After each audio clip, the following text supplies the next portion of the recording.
시편 강의 두 번째 시간입니다. 오늘 성경을 보면 이렇게 부제가 붙어 있죠. 다윗이 그의 아들 압살롬을 피할 때 지은 시. 이 부제처럼 오늘 이 시편 3편의 배경이 다윗 왕의 아들 압살롬이 반란을 일으켜서 다윗이 왕자를 버리고 도망가는 그 위기의 상황 가운데 지은 시입니다. 이제 역사적 상황을 잠시 살펴봐야 되겠죠. 사무엘하를 보면 이 다윗의 아들 중에 압살롬이란 사람이 그 형 암논을 죽이게 되죠. 그래서 다윗 왕이 화가 나서는 압살롬을 먼 나라로 쫓아버립니다.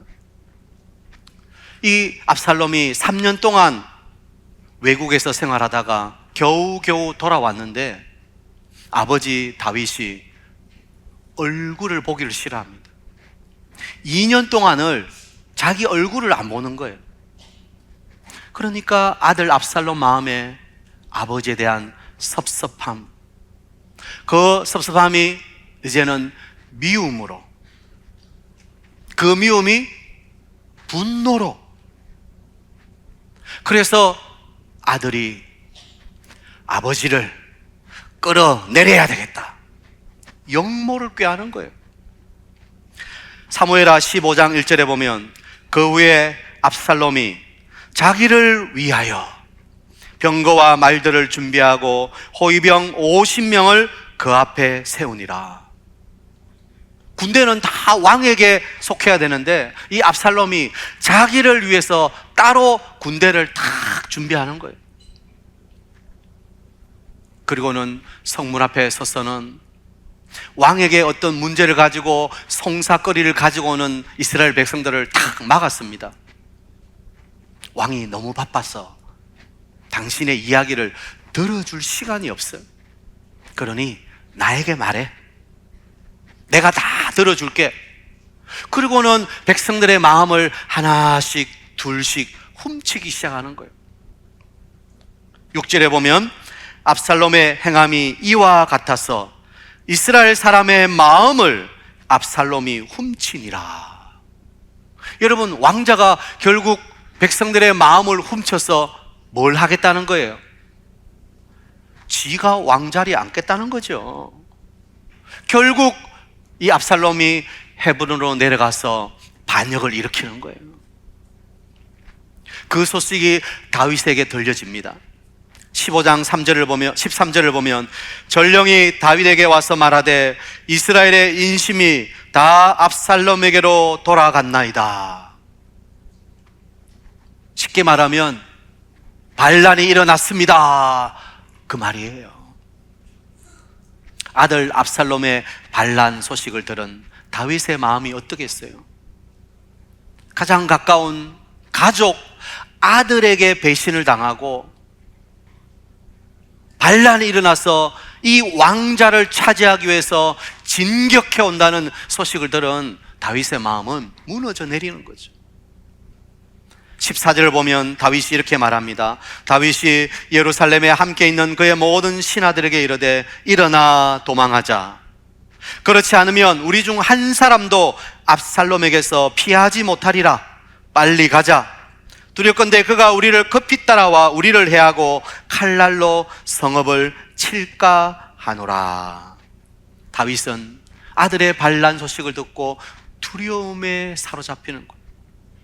그리고는 드디어 예루살렘 성을 버리고 도망가기로 결정하는 거예요. 그런데 다윗이 도망가는 이 모습이 참 처량합니다. 15장 30절에 보면 다윗이 감람산 길로 올라갈 때에 그의 머리를 그가 가리고 맨발로 울며 가고 그와 함께 가는 모든 백성들도 각각 자기의 머리를 가리고 울며 올라가니라. 여러분, 한번 이 그림을 그려보세요. 왕자를 버리고 도망가는 다윗이 얼마나 급했던지 신발도 신지 못하고 맨발로 산을 올라가고 있어요. 그런데 자기 머리를 늘어뜨려 가지고 그 비통함을 표현하는 거예요. 눈에서 눈물이 뚝 뚝 떨어져요. 모든 신하들도 곁에서 함께 눈물을 흘리며 도망가는 이 처량한 모습을 한번 상상해 보시라고요. 얼마나 비극적인 모습입니까? 여러분은 살면서 여러분을 가장 가슴 아프게 한 일이 뭐라고 생각하십니까? 뭐 여러 가지가 있겠죠. 저는 짧은 인생을 살았지만 제일 큰 아픔은 배신감이 아닐까 생각합니다. 그렇게 철석같이 믿었는데, 그렇게 가장 가까웠던 사람이 등을 돌리고 나를 향해 비수를 꽂는 그 순간, 그 아픔과 상실감은 이루 말할 수 없는 거죠. 한마디로 고통스러운 순간입니다. 다윗은 지금 지독한 고통 속에 있습니다. 아들이 칼을 꽂는 거예요. 아들이 반란을 일으켜서 예루살렘 성으로 진격해 오면서 다윗은 그 왕자를 버리고 도망가야 되는 너무나도 고통스러운 순간에 있다는 것입니다. 다윗은 이 상황에 대해서 오늘 1절 이렇게 기록합니다. 여호와여, 나의 대적이 어찌 그리 많은지요. 일어나 나를 치는 자가 많으니이다. 다윗은 이 상황을 보면서 나의 대적이 어찌 그리 많습니까? 나의 대적들이 일어나 나를 치려고 달려오고 있습니다. 여러분, 우리가 살면서 다윗처럼 이런 위기의 상황을 만날 때가 있습니다. 잘 다니던 직장에 이제는 정리하세요, 해고 통지를 받을 때, 어려운 경기 속에 사업이 이리 휘청 저리 휘청거릴 때, 그래도 나름대로 건강관리를 잘 한다고 생각했는데 또 암이 재발했습니다. 듣고 싶지 않은 소식을 듣는다는 거예요. 제법 공부도 잘하고 말썽 없이 커가던 아이가 대학 진학에 어려움을 겪고 졸업 후에 직장을 구하지 못하고 집에서 빈둥빈둥거립니다. 나이는 차가는데 결혼할 생각은 하지 않을 때 부모의 마음이 너무너무 힘드는 거예요. 더군다나 2절을 보면 사람들이 당신은 이제 하나님께 구원을 받지 못합니다, 그렇게 조롱하고 있는 거예요. 실제로 당시 압살롬이 반역을 일으켜 다윗이 도망갈 때 많은 신하들이 이제 왕은 끝났다, 이제 왕은 하나님께 도움을 얻지 못한다, 그러면서 떠나가 버린 거예요. 소수의 신하들만이 다윗과 함께 한 거예요. 여러분, 믿음의 삶에 있어서 가장 힘들고 낙심되는 순간이 언제입니까? 하나님이 침묵하시는 것처럼 느껴질 때, 아무리 하나님의 이름을 불러도 하나님이 내게 응답하지 않으실 때 가슴이 답답해지는 거예요. 더군다나 사람들이 하나님의 이름으로 조롱하기 시작합니다. 그 봐라, 일요일마다 교회 가서 뭐 한다고 하더니 고작 그거가, 네가 믿는 하나님 어디 있노? 그렇게 사람들이 하나님의 이름으로 나를 조롱할 때 정말 가슴이 무너지는 거예요. 나 자신도 마찬가지죠. 어려운 일 앞에서 정말 하나님이 살아계시는가? 하나님이 나와 함께 하시는가? 왜 하나님이 구원해 주시지 않는가? 이런 질문이 자꾸 들 때, 그 의심이 반복되면 낙심이 오는 거예요. 여러분, 이런 위기 앞에 어떻게 하시겠습니까? 다윗은 오늘 이렇게 어려운 고난 가운데 어떻게 반응했습니까? 오늘 다윗을 보면서 시시각각 다가오는 여러 고난 앞에서 우리는 어떻게 반응해야 되는가, 답을 찾아보려고 합니다. 첫 번째, 고난 앞에 어떻게 해야 되는가? 시선을 하나님께로 향해야 된다는 거예요. 화답시다. 시선을 하나님께로. 여러분, 다윗이 지금 얼마나 낙심되는 상황입니까? 도망가면서 그는 아무것도 보이지 않는 캄캄한 미래를 내다보고 있습니다. 그런데 다윗은 그 낙심의 상황 가운데 그의 시선을 하나님께로 향합니다. 이것이 중요한 거예요. 다윗의 눈이 상황과 환경에 있지 않아요. 자신의 대적자를 향해 있지 않아요. 다윗은 이 위기 앞에 낙심하는 것이 아니라 하나님을 바라보기로 결정하는 거예요. 나의 소망은 하나님께 있다 선포하는 거예요.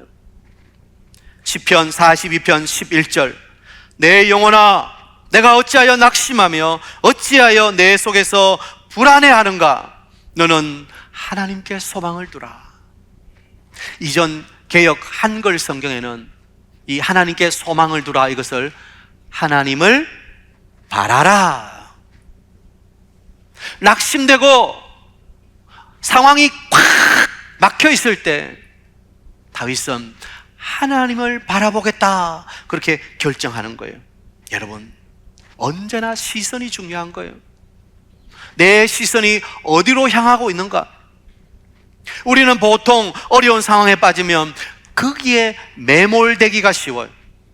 온통 상황의 시선을 빼앗기는 거예요. 그러면 결국에는 상황의 포로가 되어버리고 마는 거예요. 여러분 기억하십시오. 상황은 내가 바꿀 수 없어도 그 상황에 대한 반응은 내가 결정하는 거예요. 오늘의 현실, 오늘의 이 어려움의 상황을 내가 어떤 시각으로 바라볼 것인가, 그것은 내가 결정하는 거예요. 믿음의 사람은 위기의 상황 가운데 주님께 시선을 고정하며 주님께 믿음의 고백, 믿음의 반응을 하는 줄 믿습니다. 우리가 사는 인생을 보면 우리에게 다가오는 여러 가지 문제들을 우리가 어떻게 할 방법이 없을 때가 있어요. 내 힘으로는 컨트롤이 안 될 때가 있어요. 그러나 그 상황에 대한 반응은 내가 할 수 있는 거예요.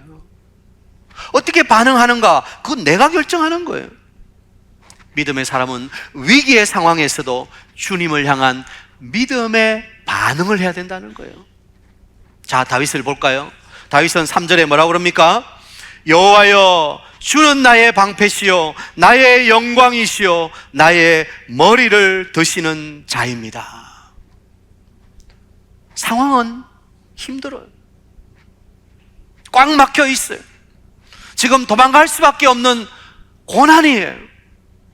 그러나 다윗은 여호와는 나의 방패시요 나의 영광이시요 나의 머리를 드시는 자이십니다.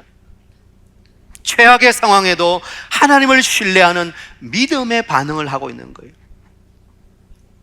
사실 오늘의 환경은 다윗이 감당하기에 두렵지요. 그런데 다윗은 두렵기 때문에 하나님 쪽으로 향하는 거예요.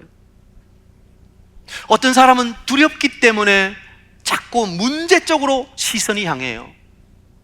어떻게 풀까? 어떻게 방법이 없을까? 누가 좀 도와주지 않을까? 자꾸 문제 쪽으로 시선을 향해요.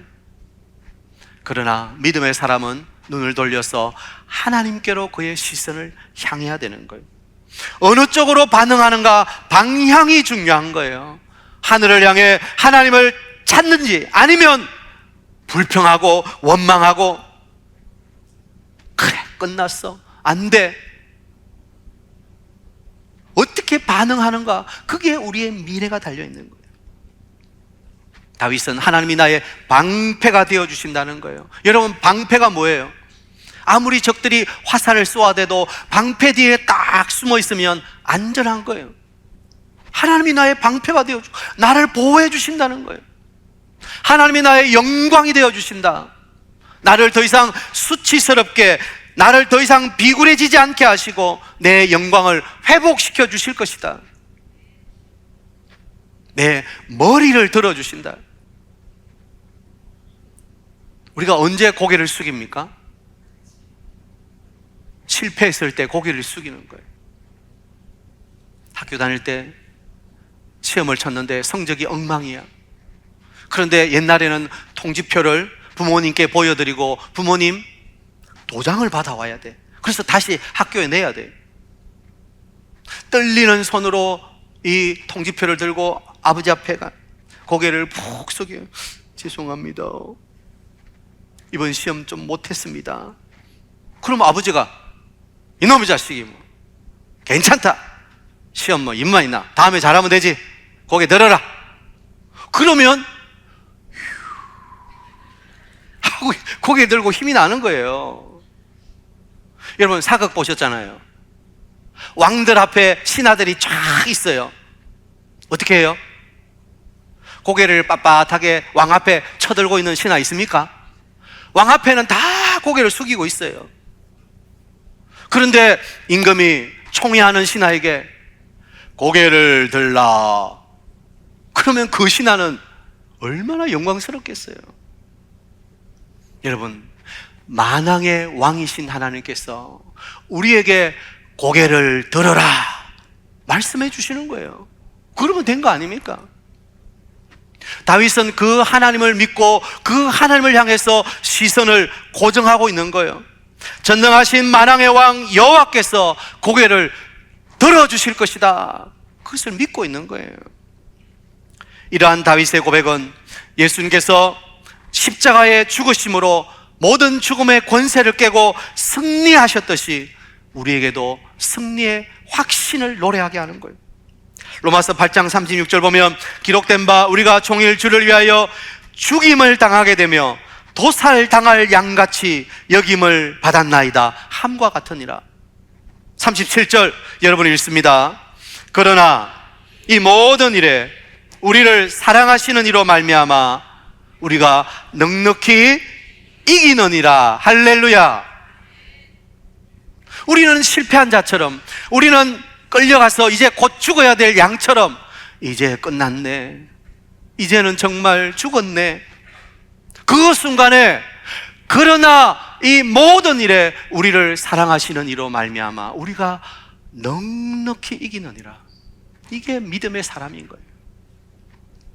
다윗은 그 하나님을 믿었기 때문에, 그 하나님을 신뢰했기 때문에 상황에 매몰된 것이 아니라, 상황의 포로가 된 것이 아니라 그는 눈을 들어 하나님을 바라보았던 거예요.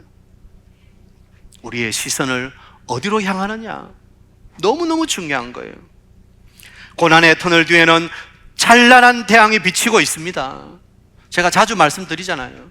고속도로 달려갈 때 터널을 들어가는데 아이고 이제는 죽었네, 그리고 터널 속으로 들어가는 운전자가 있습니까? 터널로 들어가면 터널 출구가 있는 거예요. 터널 날은 캄캄해도 반드시 터널 지나가면 다시 환한 태양이 비치고 있는 거예요. 여러분, 우리의 시선을 하나님께로 향하면 동굴이 아니라 터널인 줄 믿습니다. 반드시 하나님께서 우리를 출구로 인도해 주시는 거예요. 오늘 예배하는 우리 모든 성도님들, 위기 앞에 낙심하지 말고 믿음의 눈을 들어서 하나님을 바라보는 여러분 되시기를 축복합니다. 두 번째, 고난 앞에 어떻게 해야 되는가? 기도의 소리를 울려야 된다는 거예요. 받아합시다. 기도의 소리를 울려라. 오늘 4절에 보면 내가 나의 목소리로 여호와께 부르짖으니 그의 성산에서 응답하시는도다. 셀라. 여러분, 성도의 특권이 뭡니까? 위기 때에 부를 이름이 있다는 거예요. 우리는 고난의 순간에 불러야 할 이름이 있는 거예요. 출애굽기를 보면 하나님께서 모세를 부르실 때 하나님의 이름을 주시는 거예요. 모세가 아이고 제가 가서 사람들이 누가 너를 보내냐고 말하면 제가 뭐라고 말합니까? 그때 하나님께서 여호와, 하나님의 이름을 주시는 거예요. 이는 나의 영원한 이름이요 대대로 기억할 나의 칭언이라 말씀해 주시는 거예요. 그 여호와의 이름, 그 능력의 이름을 붙잡고 모세는 다시 애굽으로 이스라엘 백성들을 구원하기 위해서 간 거예요. 여러분, 위기 때 우리가 불러야 할 이름이 뭡니까? 주 여호와여. 딱 두 자로 줄이면 뭡니까? 주여. 우리에게 주여라는 이름이 있는데 왜 입을 닫고 계세요? 왜 그 이름을 부르지 않으세요? 주여, 그 이름에 해결책이 있는 거예요. 주여라고 부를 때, 기도의 소리를 울릴 때 하늘 문이 열리는 거예요. 문제의 문이 열리는 거예요. 그런데 우리는 콕 닫고 주여라는 이름을 부를 수 있는 거예요. 여러분, 사실 오늘의 이 위기의 환경은 불평, 원망의 대상이 아니라 기도의 대상인 거예요. 하나님께서 우리에게 기도하라고 보내시는 신호예요. 부르짖게 만드는 하나님의 축복으로 생각해야 되는 거예요. 다윗은 수많은 적군들과 위기의 상황에도 불구하고 기도로 반응하는 거예요. 기도로 반응하니까 응답이 오는 거예요. 왜 응답받지 못합니까? 기도하지 않기 때문에 응답받지 못하는 거예요. 부르짖지 않기 때문에 응답받지 못하는 거예요. 목회하다가 참 저 성도는 안타깝다, 참 안타깝다, 그런 성도가 누군가? 위기 상황 가운데 기도의 자리에 나오지 않는 사람들, 그 위기를 자신의 힘으로 해결해 보려고 여기 뛰고 저기 뛰고 뛰어다니는 사람 보면 불쌍한 거예요. 안타까운 거예요. 이 위기는 하나님께서 기도하라고 주신 것인데 기도의 자리로 나와야 되는데 기도의 자리가 점점 멀어지는 분이 있다는 거예요. 여러분은 위기 앞에 기도의 자리를 회복하게 되기를 축복합니다. 점점 멀어지는 것이 아니라 점점 가까워지게 되기를 축복합니다. 오늘 예배하는 여러분, 어떤 위기 앞에 계십니까? 기도의 무릎을 꿇으십시오. 기도의 자리로 나오십시오. 다윗처럼 맨발로라도 눈물을 흘리며 기도의 자리를 찾으세요. 그러면 거기에 역사가 일어나는 거예요. 여호와께서 성산에서 내게 응답하시는 거예요. 그래서 셀라, 여러분 시편을 읽다 보면 이 셀라라는 단어들이 한 번씩 등장하죠. 그것은 좀 강조의 의미로 얼씨구나, 확실하다, 아멘, 그런 의미를 갖고 있는 거예요. 우리가 기도하고 부르짖을 때 하나님은 그의 성산에서 응답해 주시는 것, 아멘 할 수 있는 거예요. 자, 그런데 우리가 여기에서 좀 주의해야 될 것이 있습니다. 기도의 결과에만 너무 주목하면 안 된다는 거예요. 기도 응답이 중요하지요. 그러나 과정이 더 중요한 거예요. 기도의 과정을 통해서 주시는 하나님의 축복이 있다는 거예요. 우리는 자꾸 응답받은 결과만을 목매달아 해요. 그러나 더 중요한 것은 기도의 과정에 주어지는 하나님의 은혜예요. 기도하다 보면 하나님이 내 곁에 가까이 계신 것 믿어져요. 점점 내 시선이 하나님께로 향하고 있는 게 발견되어져요. 기도하다 보면 하나님의 임재를 체험할 때가 있어요. 그러면 내가 이런 것보다 얻은 게 더 많구나. 진짜 중요한 것은 이 문제가 아니라 하나님과 나와의 관계구나. 그렇게 시선이 바뀌는 거예요. 여러분, 기도의 가장 큰 축복이 뭡니까? 상황이 바뀌는 것이 아니라 내가 바뀌는 거예요. 내 생각이 바뀌고 내 입술이 바뀌고 내 삶이 바뀌는 것, 그게 기도의 가장 큰 축복이에요.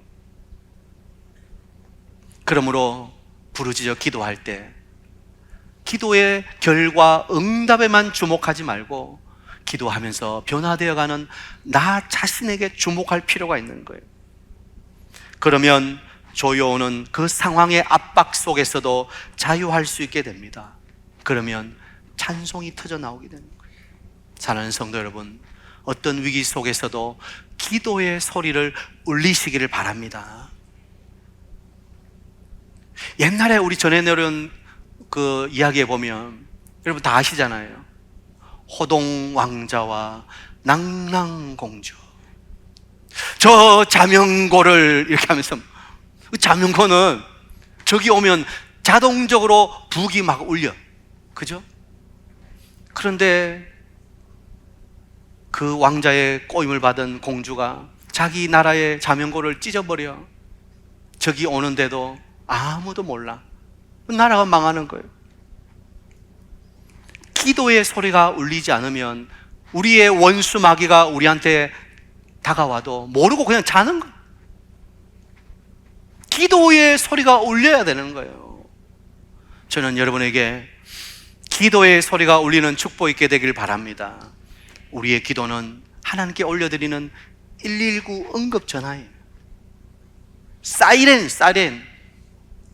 하나님께 위급합니다, 도와주세요, 119 하면 하나님께서 반드시 응답해 주시는 거예요. 우리 사이등교회 모든 성도들은 위기 앞에 기도의 향을 올려드리는 성도들 되기를 축복합니다. 마지막 세 번째, 고난 앞에 어떻게 할 것인가? 응답의 찬송을 불러야 된다. 받합시다. 응답의 찬송을 불러야 돼요. 찬송을. 5절과 6절 보면 내가 누워 자고 깨었으니 여호와께서 나를 붙드심이로다. 천만인이 나를 에워싸 진친다 하여도 나는 두려워하지 아니하리이다.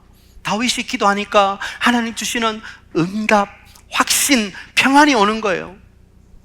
그 순간 다윗은 고난이 오히려 찬송으로 성화되는 거예요. 고난 속에 기도가, 그리고 기도 속에 찬송이 터져 나오는 거예요. 여러분, 찬송은 우리의 삶을 변화시키는 능력이 있습니다. 오늘 다윗을 보세요. 내가 누워 자고 깨었으니, 지금 적들이 막 달려오는데 그냥 편안하게 잘 수 있습니까? 잠이 안 와야 정상이에요. 불안하거나 두려움이 꽉 차 있으면 잠이 안 와. 이리 뒤쳐 저리 뒤쳐, 어떻게 하나, 이거 어떻게 하나, 잠을 잘 수가 없어요. 그런데 다윗은 하나님이 주시는 평안 속에 잠이 오는 거예요. 잠이. 의사들이 그러더라고요. 환자들이 자야 그때부터 치료가 시작되는 거예요. 이 잠이 얼마나 소중한지 몰라요. 잠이 회복이기 때문에. 우리 남자 성도님들 아마 이런 경험이 다 있으실 거예요. 군 생활할 때 그 빡빡한 훈련을 마치고 주일날 교회당에 올라가면 그 예배 1시간 얼마나 은혜로운지 잠이 쏟아져. 그래서 군에 있을 때 교회 가면 1시간 동안 푹 회복되어서 오는 거예요. 근데 주일날 예배 드리는 성도님들 가운데서도 이렇게 회복을 원하는 분들이 있어요. 설교 시작하면 이제 주무시기 시작해. 희한한데 근데 설교 끝나면 또 눈을 떠. 얼마나 힘드시겠어요, 여러분. 삶을 살면서 주일날 교회 오셔서 사회에 피곤했던 것들을 이 예배 시간에 참 평안하게 하나님께서 사랑하시는 자에게 잠을 주시는도다. 참 하나님 나를 얼마나 사랑하시는지 그러면서 잠을 자는 분들이 참 좋아요. 주무세요. 네. 그러나 설교 끝나면 또 깨세요. 네. 여러분, 잠을 잔다는 것 얼마나 놀라운 축복이에요. 오늘 6절에도 보면 천만인이 나를 둘러싼다 할지라도 나는 두려워하지 않는다. 여러분, 이런 찬송이 어떻게 터져 나옵니까? 하나님이 함께 하시고 하나님이 이 위기 상황 가운데 나를 붙들어 주시고 나를 구원하신다는 응답이 있기 때문에 찬송할 수 있는 거예요. 세상에서는 불안을 피할 수가 없어요. 그러나 하나님이 함께 하시면 세상이 줄 수도 알 수도 없는 평안이 함께하고 두려움은 떠나가게 되는 거예요. 그러면 우리는 찬송할 수 있게 되는 거예요. 요한복음 14장 27절에 우리 예수님께서 우리에게 평안을 주신다고 약속하셨어요. 자, 같이 읽습니다. 평안을 너에게 끼치노니 곧 나의 평안을 너에게 주노라. 내가 너에게 주는 것은 세상이 주는 것 같지 아니하니라. 너희는 마음에 근심도 말고 두려워하지도 말라. 아멘. 그래서 우리는 평안을 너에게 주노라 찬송하는 거예요. 하나님이 주시는 참된 평안이 우리 가운데 있다는 거예요. 찬송할 때 고난을 돌파하는 능력이 있습니다. 찬송하는 순간 두려움은 물러가는 거예요. 찬송하는 순간 우리를 잡고 있는 어둠은 도망가게 되는 거예요. 사도행전 16장을 보면 바울과 실라가 빌립보 감옥에 갇혀 있잖아요. 흠신 두들겨 맞고 피가 철철 흐르는 그 밤에 바울과 실라가 뭐 합니까? 찬송하는 거예요. 찬송할 때 지진이 나고 옥터가 움직이고 문이 콱 열리고 묶고 있던 옥이 뭡니까? 그것들이 팍 풀려나고 기적의 역사가 일어나는 거예요. 찬송할 때 우리를 묶고 있는 이 무거운 삶의 족쇄들이 풀어지는 기적의 역사가 일어나는 줄 믿으시기 바랍니다. 찬송을 많이 불러요. 찬송을. 그런데 안타깝게도 찬송을 구경하는 분들이 있어요. 찬송의 구경꾼이 되면 안 돼요. 찬송의 평가자가 되면 안 돼. 오늘 얼마나 잘하나 한번 보자. 저 성가대 세션팀 제대로 맞나? 현저 틀린 거 아닌가? 그렇게 자꾸 평가하려고 하면 안 돼. 내가 찬송의 동참자가 돼야 돼. 함께 찬송할 때 찬송으로 하늘 문을 열고 찬송 가운데 이스라엘에 하나님이 거하신다고 하신 거예요. 찬송할 때 우리를 묶고 있는 두려움들이 떠나가는 역사가 일어나는 거예요. 여러분, 주일날 함께 찬송할 때 일주일 내내 그 찬송이 입속에서 흥얼거려지는 거예요. 그러면 그 위기 앞에서도 주눅들지 않는 거예요. 위기가 나를 압도하지 못하는 거예요. 찬송하는 사람에게 사탄 마귀가 어떻게 들러붙겠어요? 도망가지. 찬송은 능력인 거예요. 저는 우리 사역종교회 성도님들이 입술에 찬송의 고백이 흘러 넘치게 되길 바랍니다. 말씀을 맺습니다. 오늘 8절을 보면 구원은 여호와께 있사오니 주의 복을 주의 백성에게 내리소서. 구원은 사람의 손에 있는 게 아니라 하나님의 손에 있습니다. 사람을 믿지 마세요. 사람을 신뢰하지 마세요. 하나님을 믿고 하나님을 신뢰해야 돼요. 사람은 언제든지 사랑하고 용서할 존재죠. 어려울 때일수록 하나님을 바라보십시오. 그리고 기도의 향연을 주께 올려드리십시오. 그리고 응답하실 하나님을 믿고 찬송하십시오. 그러면 우리 삶에 하나님의 복이 흘러넘치게 되는, 주님의 복은 잠시 있다가 사라지는 세상의 복하고는 차원이 다른 거예요. 주님의 복은 영원한 복이에요.